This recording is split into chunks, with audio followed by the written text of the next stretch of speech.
Hey there, welcome back to another exciting episode of Karishma Connect. This time round, I'm speaking to Misbah Kapadia, who's the founder and curator of Design Konstruct.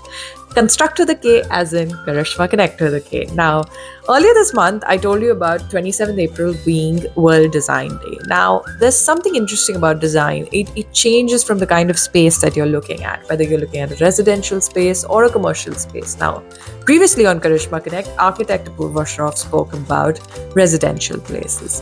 Ms. Bus speaks to me about commercial places, and she's been behind some of the most renowned restaurants across India, including Silver Beach Cafe in Bandra and Lokhandwala, if you're a Bombayite looking at this. Now, she speaks to me about what goes into building some of these spaces, how does it influence your customer experience, and what kind of things need to be kept in mind. She also talks to me about her work and her portfolio and how she has worked towards expanding the same. Go check out the episode. Until the next one, stay tuned. This is Karishma. I'll be back yet again. Tada.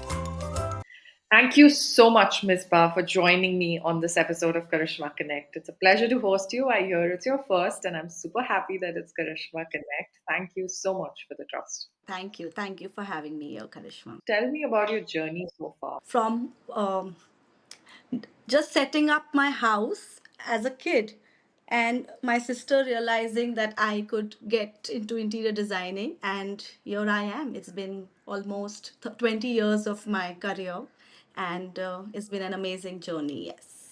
Tell me, how do you approach design? And how does that differ from, say, one sector to another, one client to another, one individual to another? What's your approach to all of this?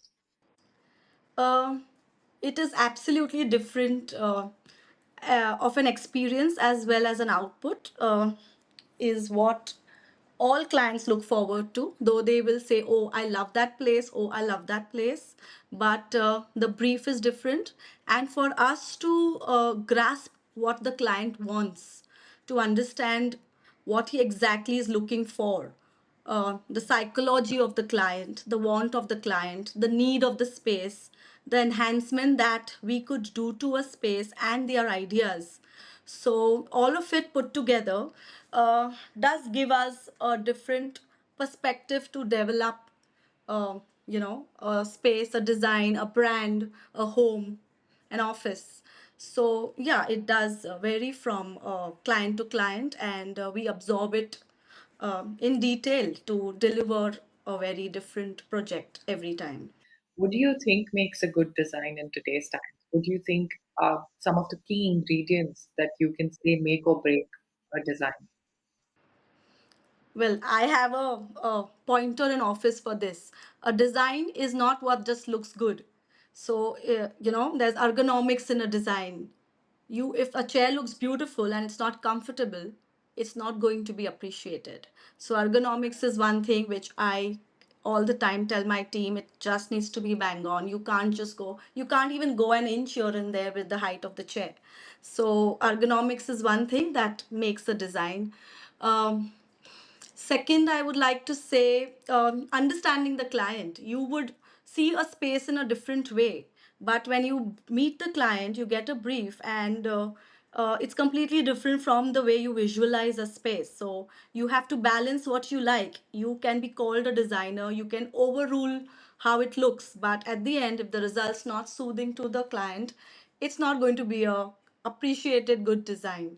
So it's the psyche of the client, the want of the client, and we also believe in working very positively. So I think amazing good vibes and super positive energy is something that we want to always share with our clients and our team that works on it. So yeah, we work with a lot of positive attitude.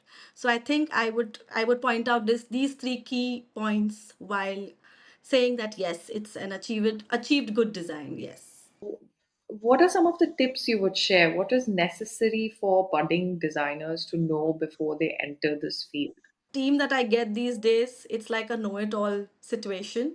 But if I have to tell the mass what it is before you enter in here, is um, obviously it's a lot of visualization. It's about being a listening here, a patience while you deal with the best of clients. you also deal with workers, the workmanship that's done for us. So a respect there also is required. So this field has a lot of challenges in terms of making a design, seeing a reference, and executing and developing it in the space. So, patience, respect, good visualization, being a listening ear not only to the clients, I think, to the workers, because they make the product. So, you know, you can't say you know it all the time. And have you noticed any generational differences as well? Because you're dealing with a wide range of clients. Have you noticed any sort of changes in the way every generation sort of perceives the space around them? Yes, yes, they do. It is sometimes a lot of families put together their thoughts before they have their discussions, and then they put together. Sometimes it's just a very casual discussion where the wants are completely different. So the younger generation maybe gets a little more, much more comfortable. They want oversized beds.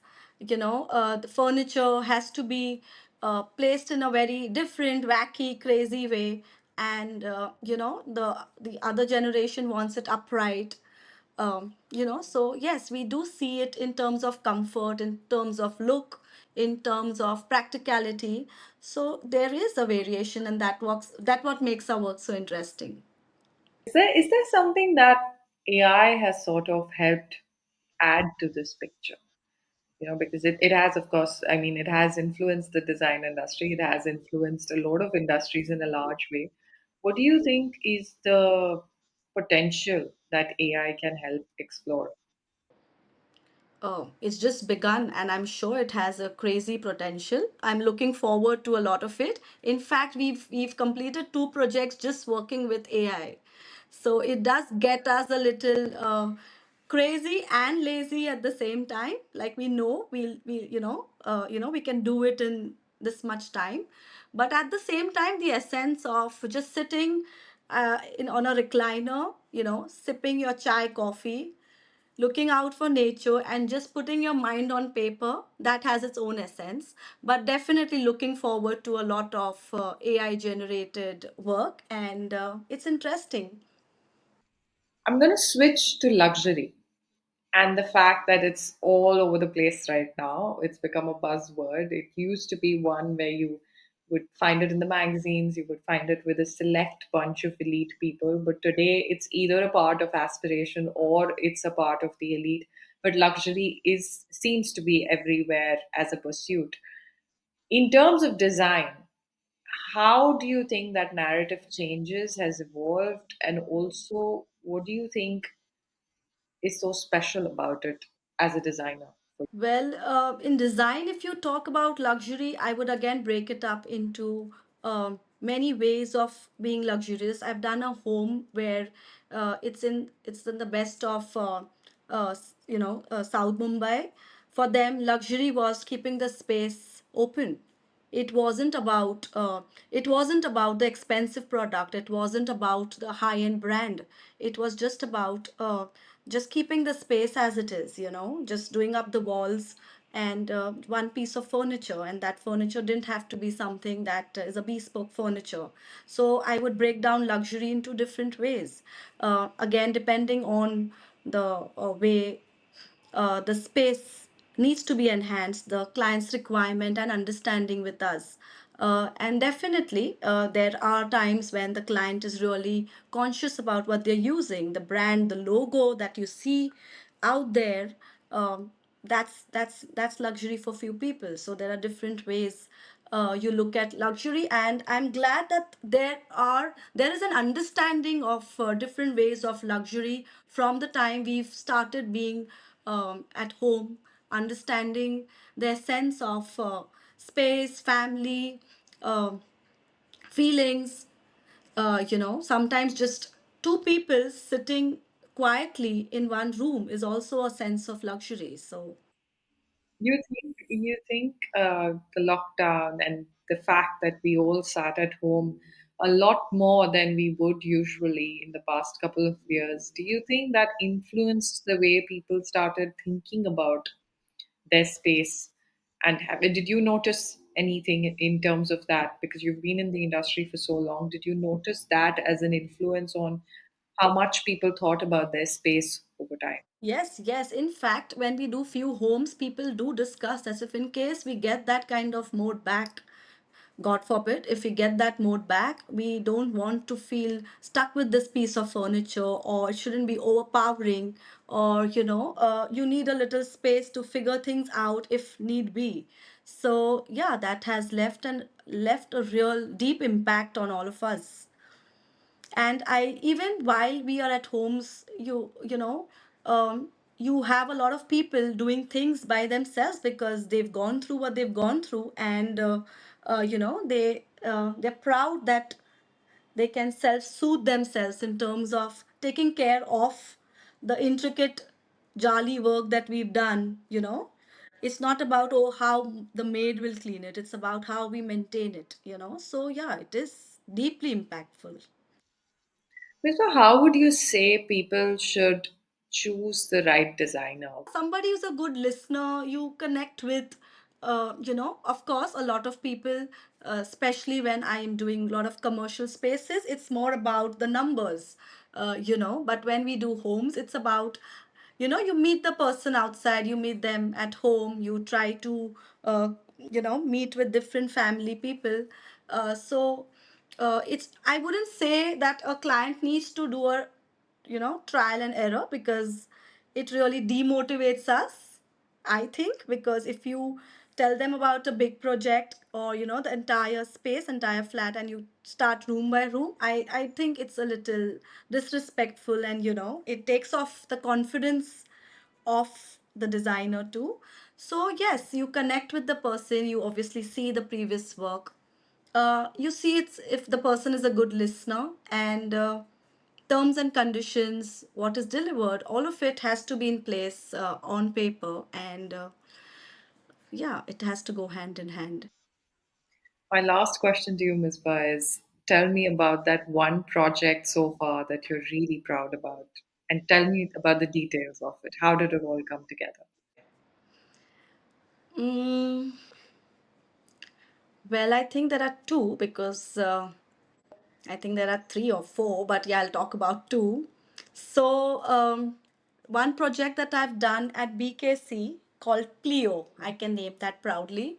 That was one of the spaces where my client gave me an open canvas. In fact, that was one of the very few spaces where the client just told me, I'm a businessman, I want to run a restaurant.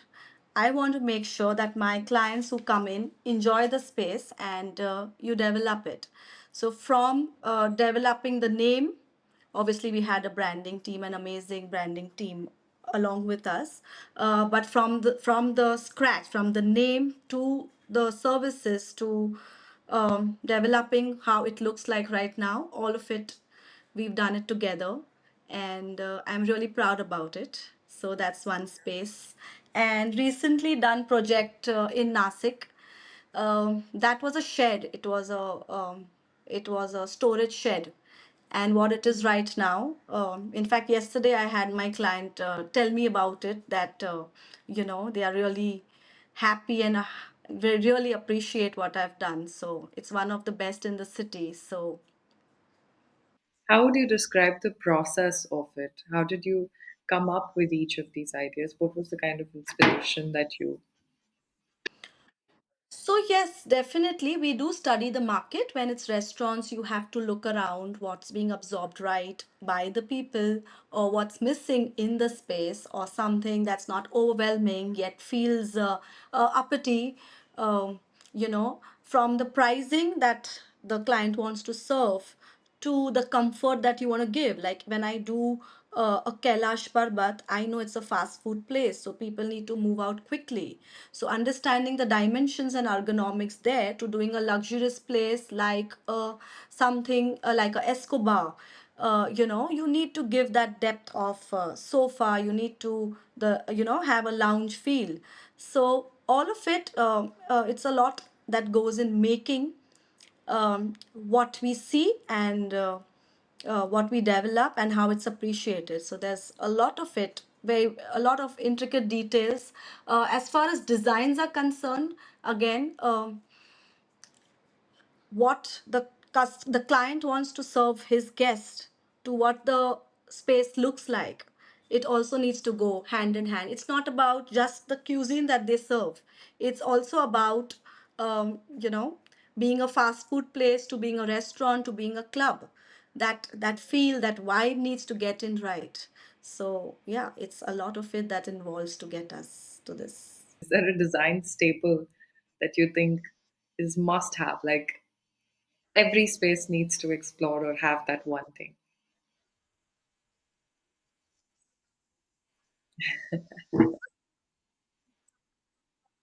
Well put. Thank you so much once again. Thank you so much, lovely talking to you, Karishma. Thank you, bye bye.